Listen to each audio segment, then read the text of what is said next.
Alright, ladies and gentlemen, I'm here on the show to talk about my first of two games. Well, first of only two games here tonight for college basketball worth talking about. We have a ACC battle, and the next game I'll recap tonight when it goes off, a Big 12 battle between Cincinnati and Kansas, which should be a good one as well, 13-5 versus 15-3. But let's talk about this game here. Number 3, North Carolina, with the new rankings today, beats Wake Forest 85-64. Outscores them by 22 points in the second half. The difference really was in the second half. North Carolina's three ball started to go down. They started off the second half really hot. They started, 0 of 8 at halftime. They made 5 threes in the second half. And, just 8 turnovers. Wake Forest was lucky to be able to stay in this game in the first half, even to have the lead at halftime. They had a 34-33 lead at halftime. It's just they couldn't have the three ball. They were 3 of 20 this game, 15.0%. And they just didn't shoot well as a team, 21 of 59, 35.6%. So North Carolina's defense, I thought done a good job. They just couldn't get going the first half offensively, couldn't have the three ball. They were able to, get in the paint, make free throws, and then finally nail some three balls in the second half, get in the paint, pretty much put this game away. Outscored them by 22, out-rebounded them by 13 in this game. Out-rebounded by 13, out-rebounded them by 11 on the defensive glass, 2 on the offensive glass. Wake Forest did a good job not turning the basketball only 5 times. I mean, North Carolina did as well, only 8 times. It's just three ball wasn't falling in the second half, but once it got falling, North Carolina got that momentum. They were just playing great in the second half. They played terrible in the first half, great in the second half. I thought Wake Forest did as good a job as they could in the first half, and the second half it just fell apart. And this was a good chance for Wake Forest to get a good win, on the road. North Carolina up by 1 at halftime. They just couldn't keep that intensity in the second half. R.J. Davis, man, 36 points. 36 points, a career high for R.J. Davis. He's the ACC Player of the Year right now. Their winning streak's now at 9. Another strong defensive performance from the Tarheels, who held Wake Forest to it's 17 points under its average. Their defense played really well in this game. R.J. Davis with a crowd 36. Now people be like, "Oh yeah, but the ACC is weak again." If you actually watch the game, I'm sure you don't think it doesn't matter how weak the conference is. I mean, hell, West Virginia beat Kansas, and West Virginia's shit this year. You can't take any opponent bad. And Hubert Davis is a good coach.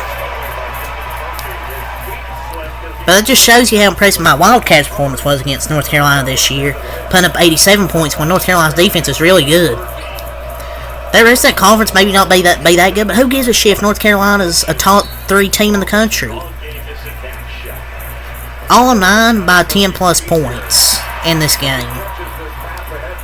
Just beautiful basketball they're playing right now. R.J. Davis is ACC Player of the Year. If it wasn't for Zach Edey, he'd probably be the National Player of the Year. But just Wake Forest in the second half had 8 field goals made with 30 points. R.J. Davis had 23 alone in the second half with the same amount of field goals made. He's been an absolute stud in conference play. He was 4 of 8 from 3, 4 of 5 from the line, 2 assists with no turnovers in 37 minutes. He's just that good. And finding a way to unleash R.J. Davis was always going to be the key to their season. And that Hubert has paired this eruption with a top 5 defense is just something special. Like, they have no egos, no drama. They're just balling a group of dudes who are more worried about winning than anything. And they're as dangerous as a team in as dangerous as a team in the sport. They have offensive firepower. And you wait for that opponent 3-point percentage to, hit the regression. They don't defend the 3 well. Well, they just keep defending the 3 well.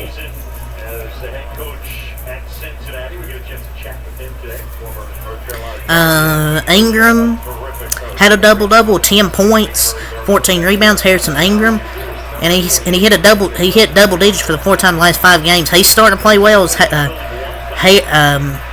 Harrison Ingram. And he's probably one of the best transfers at North Carolina. He's made more shots. Yes, some had made more shots, but this man does everything. Like rebound in the score in the paint. Cormac Ryan 11 points. Cato 14 points, 3 assists, 3 rebounds. Baycott 5.7 rebounds. Kind of a quiet night from Armando Baycott. I mean, this is RJ team. RJ Barrett's team. Only 6 field goal attempts in this game from Baycott. But he had 4 blocked shots. He had a good impact defensively as well. Washington 4 points. Withers 5.7 rebounds. They had 3 guys with double digits and RJ Davis with 36. Wake Forest Hunter Salas 18 points, 3 rebounds. He's improved a lot since he's got there. Andrew Carr 14 points, 5 rebounds, and Hill just 10 points, 7 rebounds. It was hard to. Just once UNC got caught fire with RJ Davis making threes and UNC's defensive intensity tightening up and Wake Forest not being able to drain threes, there just wasn't no chance for him to come back. Wake Forest very well might be the second best team in the ACC with Afton Reed and Demario Monsanto in the lineup, and UNC is still flirting with a 20-point win after trailing at half. They're the best team in the ACC. And I say second best in the ACC. Well, maybe Duke. I'd say Duke, actually. Kind of forgot about Duke. I'd say Duke.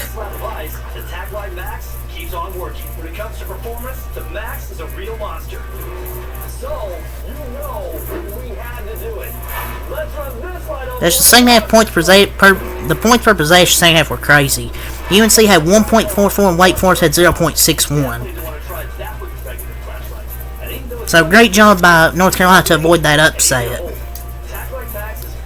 Monsanto 6 points, 2 rebounds, who had foul trouble, but he has 2 nice and ones in this game. Just RJ Davis and North Carolina's defense were too much in the second half. And even after trailing a half by 1, they still won by 21 points. So yeah, it's all to see for this first game here tonight. So until next time, I'm out. Peace.